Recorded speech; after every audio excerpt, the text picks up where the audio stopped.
السلام علیکم ورحمۃ اللہ وبرکاتہ۔ اردو نیوز انڈیا کے معزز ناظرین و سامعین، آپ کا خیر مقدم میں آپ کے ساتھ احتشام نظامی قاسمی۔ ناظرین، خبروں کی طرف بڑھتے ہیں۔ اس وقت کی بڑی اہم خبر لے کر آپ کی خدمت میں حاضر ہوئے ہیں۔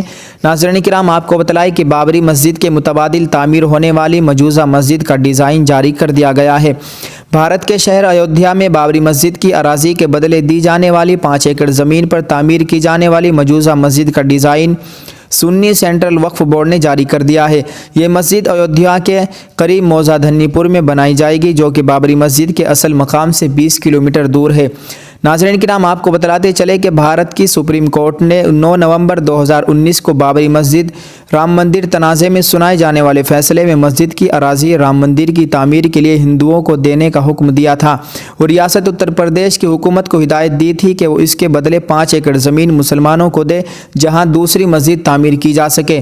اتر پردیش کے وزیر اعلیٰ یوگی آدتیہ ناتھ کی حکومت نے بابری مسجد سے 20 کلومیٹر دور دھنی پور گاؤں میں مسجد کی تعمیر کے لیے زمین دی تھی۔ واضح ہے کہ بابری مسجد کو 6 دسمبر 1992 کو ہزاروں ہندوتوا کارکنوں نے منہدم کر دیا تھا۔ ہندوؤں کا دعویٰ تھا کہ رام مندر توڑ کر بابری مسجد کی تعمیر ہوئی تھی۔ مسجد کے لیے زمین کی دستیابی کے بعد اتر پردیش سنی سینٹرل وقف بورڈ نے انڈو اسلامک کلچر فاؤنڈیشن کے نام سے ایک ادارہ قائم کیا، اور فاؤنڈیشن ہی مسجد کی تعمیر کے مجاز ہے۔ جامعہ ملیہ اسلامیہ کے پروفیسر ایس ایم اختر مسجد کے نقشہ ساز ہیں۔ فاؤنڈیشن کے ارکان کے ساتھ ہفتے کے روز نئی دہلی سے انہوں نے ورچوئل پروگرام میں مسجد کے لیے نقشہ جاری کیا ہے۔ انہوں نے بتایا ہے کہ توقع ہے کہ بھارت کے یوم جمہوریہ پر یعنی اگلے سال 26 جنوری 2021 کو مسجد کا سنگ بنیاد رکھا جائے گا۔ تاہم اگر نقشے کی منظوری بروقت نہ ہو سکی تو سنگ بنیاد 15 اگست کو یعنی بھارت کے یوم آزادی پر رکھا جائے گا۔ ان کے مطابق اس موقع پر کوئی بڑی تقریب منعقد نہیں کی جائے گی، البتہ مسجد اور اسپتال کی عمارت کی تکمیل کے بعد ملک کی اہم شخصیات کو وہاں کا دورہ کرایا جائے گا۔ انہوں نے بتایا ہے کہ مسجد 2 منزلہ ہوگی، اس میں نہ تو گنبد ہوگا، نہ مینار اور نہ ہی محرابیں۔ مسجد میں بیک وقت 2000 افراد نماز ادا کر سکیں گے۔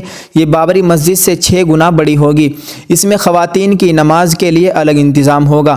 بیان کے مطابق مسجد کے علاوہ 200 بستروں پر مشتمل خصوصی اسپتال، ایک کمیونٹی کچن، ایک جدید لائبریری اور ایک میوزیم بھی تعمیر۔ کہنا تھا کہ مسجد 3500 مربع میٹر پر تعمیر ہوگی، جبکہ اسپتال اور دیگر عمارتیں 24150 مربع میٹر پر ہوگی۔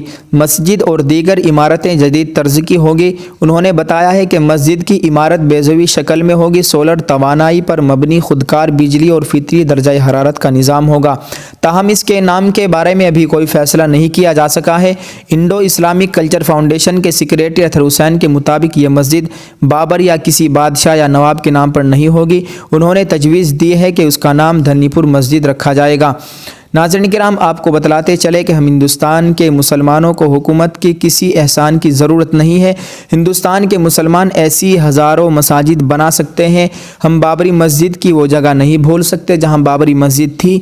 ہمیں اس کی ضرورت ہے، اور انشاءاللہ بابری مسجد جہاں تھی وہیں رہے گی۔